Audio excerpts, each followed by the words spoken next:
মাননীয় অধ্যক্ষ উপাধ্যক্ষ মহোদয়,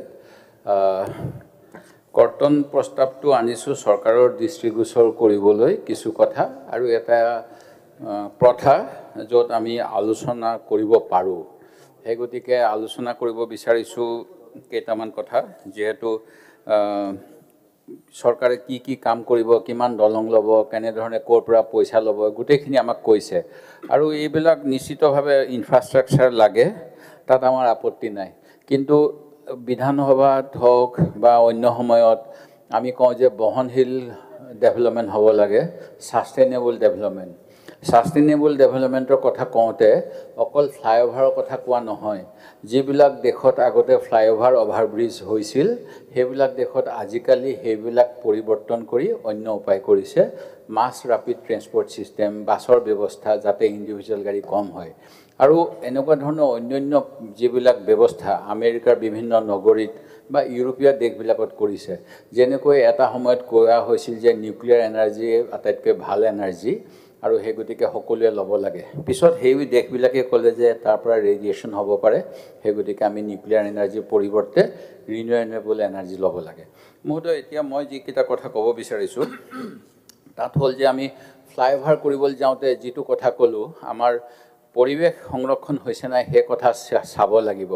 আৰু অসমৰ ক্ষেত্ৰত আমি যেতিয়া এই কামবিলাক কৰিবলৈ গৈছোঁ, বাৰেপতি প্ৰাকৃতিক ভাৰসাম্য ৰক্ষা কৰিব পৰা নাই বুলি বিভিন্ন অভিযোগ আহি আছে। সেই গতিকে আমাৰ যিবিলাক নেশ্যনেল এজেঞ্চি আছে এনভাইৰনমেণ্ট ৰক্ষাৰ বাবে, তেখেতসকলে যিকোনো ডাঙৰ প্ৰজেক্ট লোৱাৰ আগতে বিভিন্ন ধৰণৰ ক্লিয়াৰেন্সৰ কথা কোৱা হয়।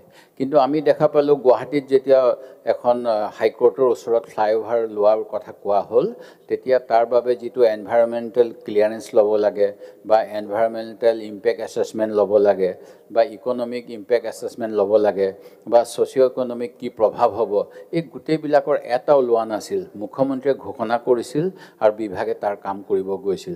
ঠিক তেনেকৈ কিছুমান ক্ষেত্ৰত PW বিভাগত দেখা গৈছে ফিটা কাটি মুকলি কৰিলে, তাৰপিছতহে টেণ্ডাৰ হৈছে।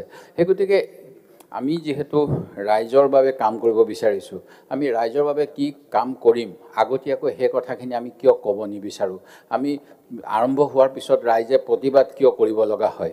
মুখ্যমন্ত্ৰীয়ে কয় যে আমি কোনো প্ৰতিবাদী একো ব্যৱস্থা নলওঁ, তেনেহ'লে কিয় প্ৰতিবাদ হৈ থাকে। এই ক্ষেত্ৰত মই মাত্ৰ দুটা কথাই ক'ব বিচাৰিছোঁ। এটা 4 লেনযুক্ত ৰাষ্ট্ৰীয় ঘাইপথ নিৰ্মাণ সমিতি নামৰ এখন সমিতি গঠন হোৱাৰ এটা ব্যৱস্থা আহিলে। গুৱাহাটী হাইকোৰ্টত PIL হ'ব লগা হ'ল একমাত্ৰ কলিয়াবৰত এটা ৰাস্তা নতুন এটা এলাইনমেণ্ট দিব বিচৰাৰ কাৰণে। প্ৰকৃততে সেই এলাইনমেণ্ট হ'ব লগা নাছিলে, যিহেতু সেইটো এটা ব্ৰাউনফিল্ড প্ৰজেক্ট আছিলে।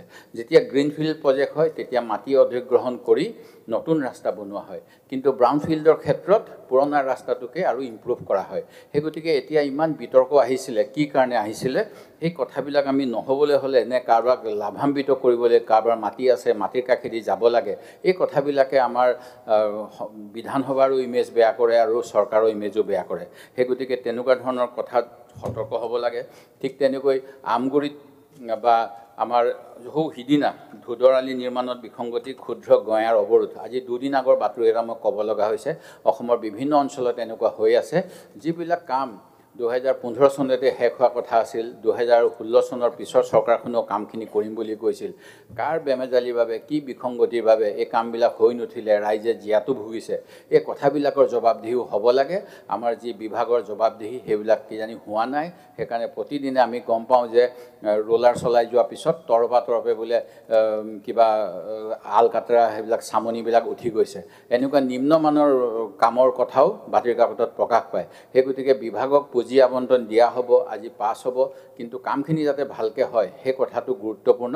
সেই গতিকে মই এই দুটামান কথাই উল্লেখ কৰি মোৰ কৰ্তন প্ৰস্তাৱটোৰ যোগেদি যিহেতু আলোচনা কৰোঁ, সেই আলোচনাখিনি মই কৰি চৰকাৰক এইবিলাক বিষয়ত দৃষ্টি আকৰ্ষণ কৰিবলৈ অনুৰোধ জনালোঁ।